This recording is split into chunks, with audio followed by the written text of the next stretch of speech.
Hello mga kometa, mga ka-Haydarya. Dahil iba't ibang platforms tayo, ka-YouTubers, ka-Spacers. Yan. Thank you very much. Thank you for joining us. Soon siguro mga ka-thread.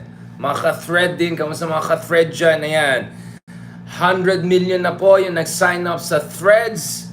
Ito po yung katapat ng Twitter. Sorry, Elon Musk. So, mukhang Zuckerberg, si Zucky is on a roll. So, observe pa natin ang mangyayari dyan sa threads. So, I'm not as active on threads. So far, I'm still sticking to dun sa mga standard ating mga platforms, no? YouTube, Meta, and Spacer. Siguro later check pa natin kung TikTok and threads and other things may nakakailo na ang dami ng platforms. Maybe sometimes it's better to focus on what you got and make the most out of what you got, which is of course a topic that is very relevant for us today as we discuss itong trending ngayon over Twitter. Dito ko naman love ang Twitter. I mean, Twitter is really a great crowdsourcing, hopefully soon crowdfunding also platform. So, Leave the Philippines. Yan na po ang latest take, no? Variation on the theme, no? Ito yung latest, you can also say latest sarcastic critique, no? Doon sa Love the Philippines campaign, some would say fiasco, or some would say at least something that Secretary Frasco is working on. Now, let's talk about this because this is something actually quite serious, something quite important. Dapat maintindihan natin ano yung ugat ng itong phenomenon kung saan yung ating mga kababayan, no? Every time we have frustrations about our own country, it looks like Leave the Philippines is almost, instinctive. Yun ang magiging, ay, alis na lang ako sa bansa. Where is this coming from, no? Is this because of supposed lack of love for the country or lack of patriotism? No, I doubt that. I think Filipinos, if you talk to Filipinos all around the world, a lot of them want to go home. A lot of them want the Philippines to succeed. A lot of them feel tremendous amount of patriotic pride whenever any of our kababayan does well, no? Whether it's Manny Pacquiao, whether it's Pia Wurtzbach, whether it's Lea Salonga, and hopefully, we have also intellectual global stars, no, from the Philippines. So I don't think it's a lack of patriotism. Definitely not lack of passion for the country. So there's a politics behind this. There is a history behind it na dapat pag-usapan natin, no? So I'm sure that Leave the Philippines has its own take on this. Now, this is also related, or i-relate natin ito dun sa may sinabing lately lang ang ating Pangulo, no? Si Pangulong Ferdinand Marcos Jr., he just said recently something about how the Philippines is the supposed victim of its own success. Ayon sa kanya, ito. Ayon sa kanya, ayan, pag nag-abroad daw siya, parating na sinasabi, we love to have Filipino nurses because, or Filipino professionals because they're world-class. So ito yung sinabi ni President Marcos Jr. Sabi niya, unfortunately, in terms of healthcare workers, we have become victims of our own success in that the Filipino did really well during the pandemic. And so every leader I meet, they want to have more Filipinos, to work in their medical technology as a sector, as doctors, as nurses. So we're having a shortage here, no? And sabi niya, habang may shortage dito sa Pilipinas, mukhang marami pang gustong maghakot, no, or provide incentives for our healthcare workers to go abroad. I mean, I know that the president perhaps had a good intention. He was just saying that we have as much as we appreciate the appreciation of folks from around the world, we have to deal with our own problem first. I understand that. I appreciate that. But a couple of issues I have to raise here. No, unang-una, how can you say success when when millions of our ating kababayan have to leave their country, their loved ones, their communities, the whole life worlds that they build here in the Philippines, just for them to have a kind of a salary that it's beyond starvation salary. I mean, I'm talking about even professionals, Filipinos, no? People who, even, are doctors or our professors or engineers, etc. Marami sa kanila nag-aalis, nagsisialisan. Because they just feel that compared to what they deserve, no? Compared to what they work hard for, the kind of wages available is unreasonable. And more than that, given that the fact that more than a third of your income goes to taxes, marami dyan ay nag-iisip, napupunta ba sa tama itong mga binabayaran nilang buwis? Not to mention, of course, a lot of frustration about our state of politics, our state of economic inequality, among other things. So I'm not really sure you can say, you can use the word success when we're talking about the reality na marami sa ating mga kababayan na out of not really, I mean, most cases, let's be honest, they would rather stay in the Philippines. So it's really about the push factors as much as it's about the pull factors. Pull meaning what can they be offered abroad, but there's also the push factor what they're not being offered back at home. I mean, siguro yung mga nurses, for instance, sa Pilipinas, we saw numbers like in some private sectors, ang bayad sa kanila like minimum wage level 12,000, 15,000, 12, 20,000 a month. No, I mean, the folks in call center earn way better than that even when I was a student, no? 20,000 plus ang kinikita ng mga call center agents, no? When yung mga estudyante pa kami. Kasi may mga peers kami at mga colleagues kami na nagka-call center sa gabi para ma-afford nila yung college education nila, no? At makapag-save, etc. So, the push factor is big. Now, brings me to the second issue. And this is where we have to talk about the OFW phenomenon. Kailan talaga nagsimula ito? Now, obviously, us Filipinos, as in many other countries, yes, having waves of migration out of our country is normal. In the same way that there were waves of migration inwards, whether it was ito yung mga refugees from Vietnam, refugees from the Jewish refugees from Second World War, whether it's now refugees from Afghanistan, etc.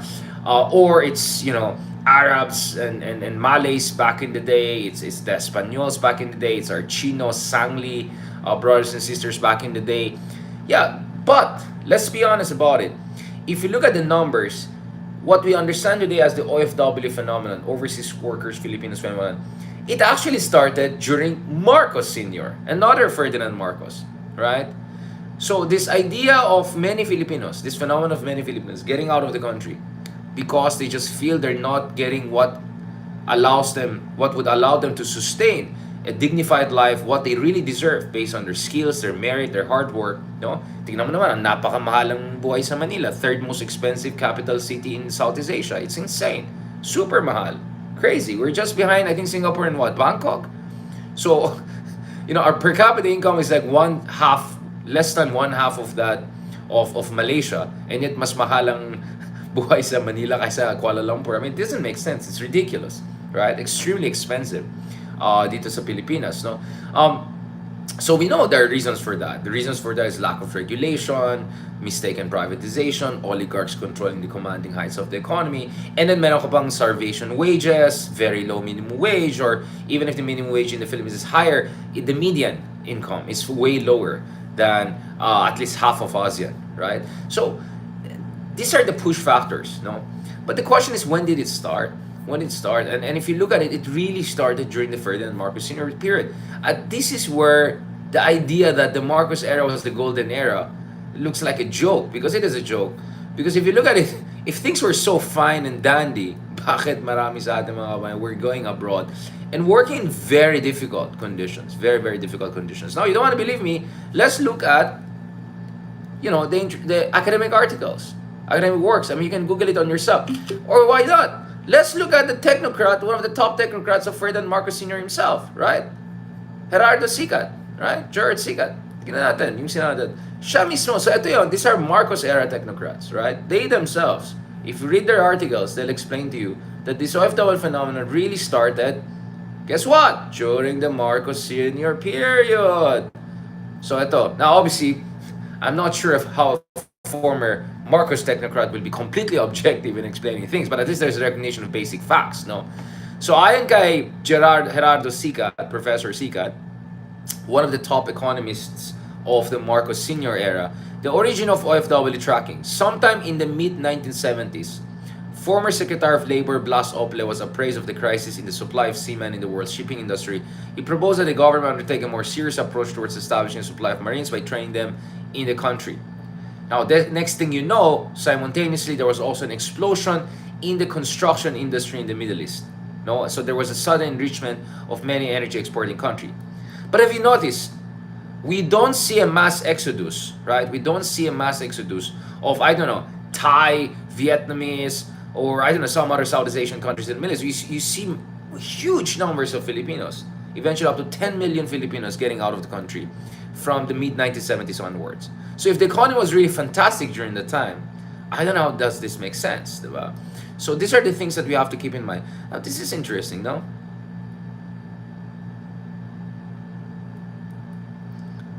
Right, gross national income, no?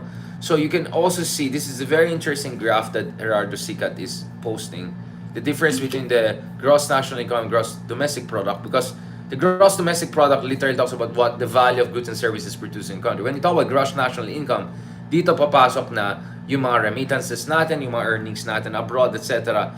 So, let's be honest, this is the thing, no? So I saw a while ago na may mga na-comments, well, dapat masaya tayo, no? We have all of these Filipinos who are abroad, internationally, getting the best practices, getting the best training, etc. Okay, yeah, I completely agree with that, and I'm very happy for a lot of our kababayan who have gone abroad, who have built lives, have been successful, have made us proud.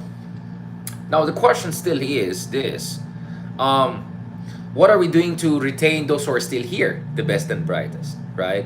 What are we doing here in terms of making sure yung mga successful na Filipino abroad, they will invest more back in the Philippines, right?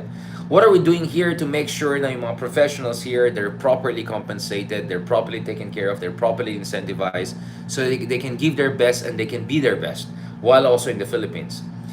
And this is the thing. At para sa akin, guys, speaking of leave the Philippines, this is really where things are frustrating for me, because there's two dimensions to it, right? On one hand, the whole leave the Philippines phenomenon, which really is the OFW phenomenon since 1970s. The thing is this.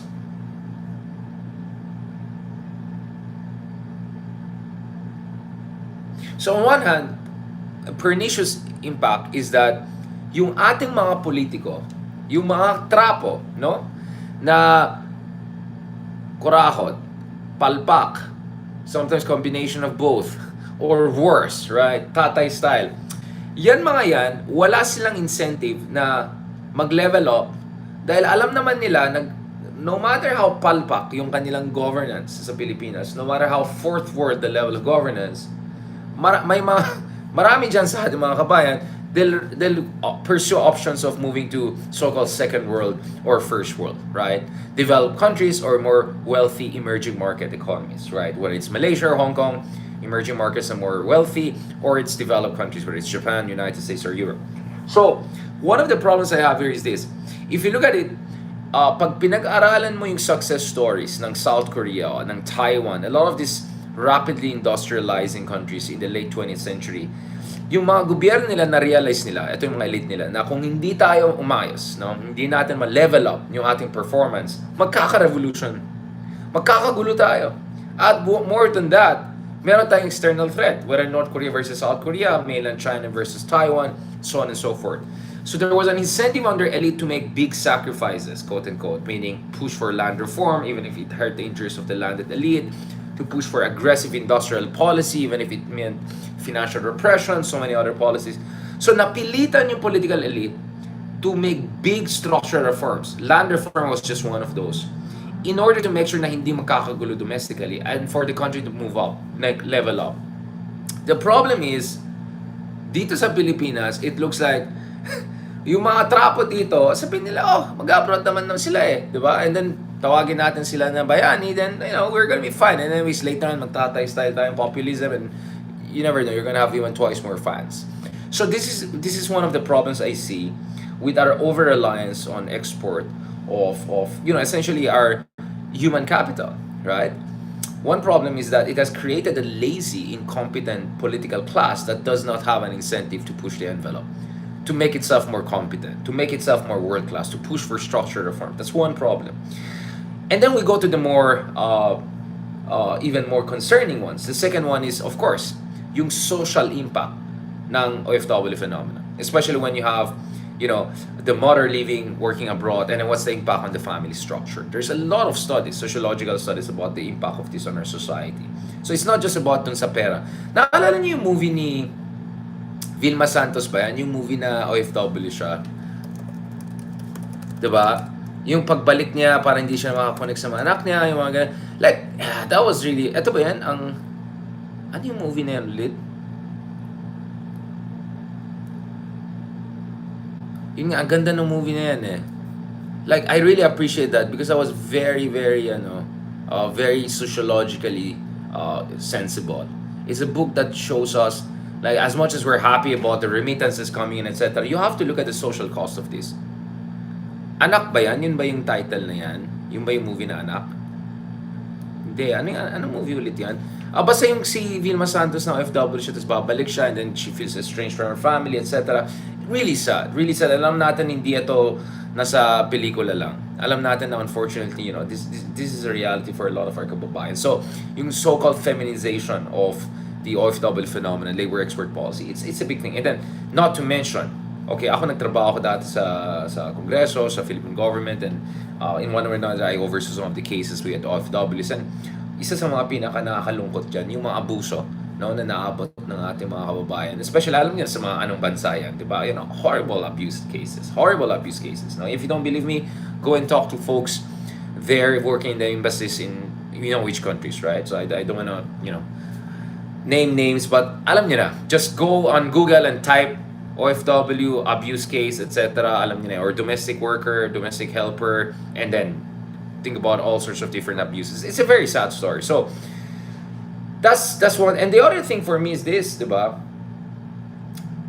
Nung nanalo si Bongbong Marcos last year, I remember very well, ang dami nagsabi na aalis na sila, mag-migrate na sila, etc. And of course, yung mga iba na may kaya, yung iba na may roots na abroad, let's say may golden residency visa, whatever, sa Spain or Portugal, dahil naka-$1 million investment sila doon, or may mga ethnic roots sila doon, or yung may iba dyan na they could afford to move to New Zealand or Australia, or they have the kind of professional, they could meet the professional and financial threshold to migrate to Canada. Well, good for you guys. Fantastic. Good for you guys. But I hope folks also realize that there are many sa ating mga kababayan they do not have the privilege of moving to those beautiful first world countries, right?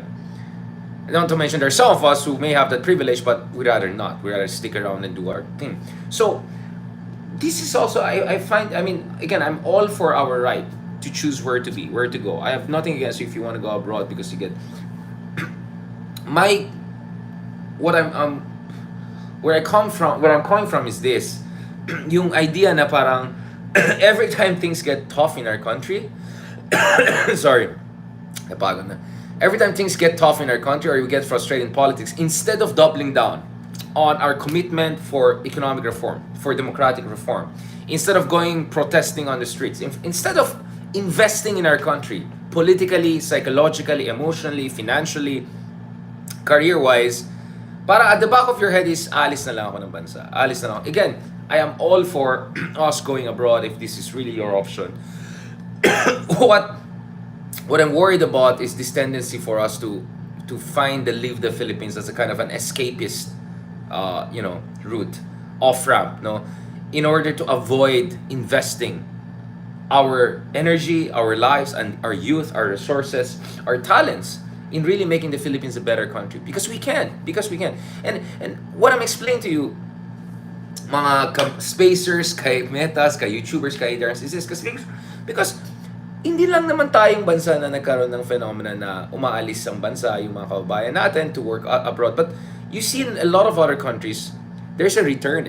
So a lot of Chinese went to America and studied in the United States, but a lot of them went back and now are working in Tencent and working in the top companies that are producing world-class softwares that are rivaling those of the West, right?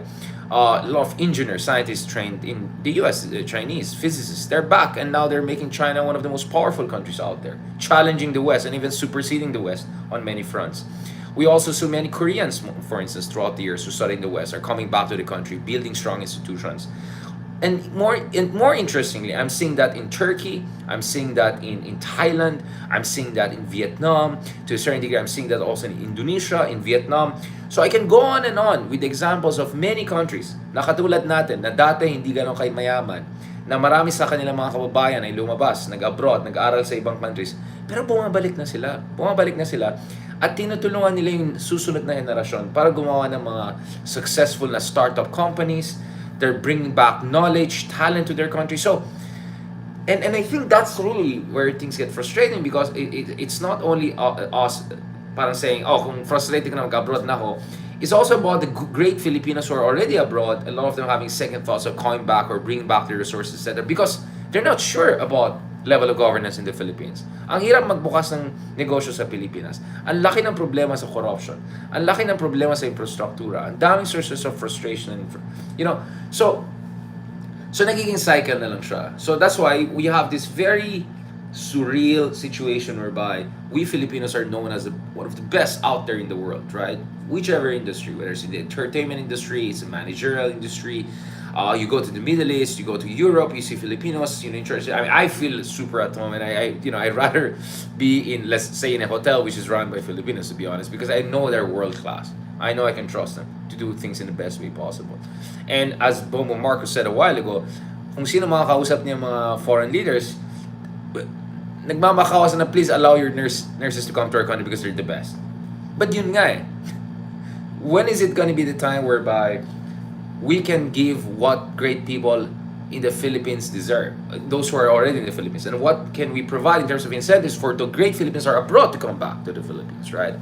And at the same time, kailan tayo magkakaroon ng isang honest assessment ng what has been the cost, true cost, of decades after decades, starting in the mid-1970s, no, of this phenomenon whereby more and more of our ating mga kababayan have to leave the country because conditions are just too desperate. Look at the culture of dependency it creates. Look at the culture of laziness and complacency it creates for politicians, because politicians are saying, why should we create inclusive development? We're just going to rely on remittances, right? I mean, the Philippines is, I think, the only country, or among very few countries, that up to 10% of its GDP was out from remittances alone. I don't think India is the same level. Maybe Nepal, but I don't think India or even Bangladesh are at that level. So it's a very remittance dependent country. And that also explains the difference between GNI and GDP in the Philippines, gross national income versus gross domestic product, among other things. It's precisely because of this huge reliance on the sacrifices and difficulties of our kababayan who have to work abroad, contribute to nation building, United Arab Emirates, in Hong Kong, in Malaysia, in the United States. But yun nga eh, kailan naman dito sa Pilipinas? Or kailan natin mabalik yung mga itong mga kababayan natin na lumabas ng bansa dito sa Pilipinas? You know, I mean, I saw one interesting study that said that in Silicon Valley, Filipinos or people of Filipino origin are among top 5 in the Silicon Valley industry, right? And then I have a number of friends in Stanford and Wall Street, etc., or Pinoys. And I hope one day they'll come back. I hope one day they'll see the reason to really come back big time, not just to bisita lang. No, I come back and make startups, make big companies here. Those are the things we want to see. So I want to end on this note. No, again, loving the Philippines is not necessarily sticking around at any cost. But if for some reason certain folks decided to leave the Philippines, I hope they come back, and I hope we create the best conditions for them to come back. And at the same time, those who are here, whatever frustrations you have, you're not alone. I can tell you about that. Ang dami natin frustrations. Huwag natin kalimutan. Marami sa ating mga kabayan do not have the privileges that you and I may have in terms of moving abroad, etc. So who's going to take care of them? The trapos? No, the trapos are not going to take care of them. So who's going to take care of them? So some of us have to stick around, have to mobilize, have to invest morally, financially, psychologically, and more. Because otherwise, this country is not going to get out of the cycle. 1970s pa lang nagsimula na tayo dito sa phenomenon ng OFW phenomenon. Our OFWs have been great heroes. They have contributed hugely to our economy. Our economy still has not upgraded big time. Our politicians are still the same trapo style as they were back in the day. This has to change. This has to change. So it's not about leaving the Philippines per se. It's about loving the Philippines in ways that make people, whether you have left the Philippines or if you have stayed in the Philippines, for you to invest, in our country, and invest in people who do not have the privilege of moving out of the country and getting the kind of better jobs and better life and better conditions that some of us can hope for or look forward to once we're out of the borders of ilan bang islands na tira sa ating bansa. All right. On that note, thank you very much. I appreciate folks for not making violent reactions. Again, nakita niyo naman what's my style, di ba? Pag nag-usap tayo dito, hindi tayo wag tayo partisan lang. Wag lang tayo dito na nag-attack lang sa isang tao. But let's put things into perspective. Now, speaking of not being partisan, hindi ko rin kasalanan kung ang katotohanan dito is may mga ibang dynasty dyan na talaga may malaking contribution sa mga problema na meron tayo. And as I said, just go and read these articles, etc., including technocrats of a former dictator, right? To understand the roots of issues, right? So yun. Parati ko sinasabi sa sarili ko, yes, good for you, maybe good for us, we can go abroad, whatever. But isipin mo yung mga ating mga ibang kababayan na who cannot afford to go abroad. Or if they go abroad, they're not sure they're gonna get the kind of stable or safe working conditions that they deserve. And imagine, dami sa mga ating mga kababayan who have to endure horrible conditions in which countries, right? Throughout decade after decade and decade. Ilang beses na nagkaroon tayong problema. For instance, let's name it, with Kuwait, right? Because of the horrible conditions there for domestic workers, etc. So, this is it. Love the Philippines. I want to talk actually about yung leave of absence issue, etc. Pero sabi ko, mamaya natin pag-usapan mga love the Philippines, and pag-usapan muna natin leave the Philippines so that you better understand and appreciate love the Philippines. On that note, if there are no questions, thank you very much again sa lahat ng mga ating mga kameta, kahidarians, for so kindly making comments there. We appreciate it. Maraming salamat to our friends there on YouTube. Muchas gracias. Thank you also to our cuspacer here. I don't see any comments so far. I don't know why. Galit ba kayo sa akin? Hindi naman, mukhang natutuwa sila. And thank you also dun sa mga kameta natin. Ano ba yung mga comments dyan? Yan. Thank you very much, Kai. Yeah, I mean, di ba? You get what I'm saying? Always think about yung mga ibang kababayan natin who do not have the privileges that you have. They don't have your option of moving out of the country and finding a better paying job in Singapore or New York, whatever. Think about those Filipinos. Think about those. We owe something to them. We have to help those people because they're not going to be helped by the trapos. That's what I always say. They're not going to be helped by the oligarchs. So we're going to choose them out, give them starvation wages, renew their contract before every 6 months so that they don't get all of the benefits and secure tenure. Kawawa sila. So we have to be here and help them. Alright? At dun sa mga kababayan natin who are already abroad and are helping people like us or helping their folks back home, God bless you. And I hope one day you'll be also convinced to come back home and invest more in our country and push our country in the right direction. Alright? On that note, thank you very much and God bless. God bless the Philippines.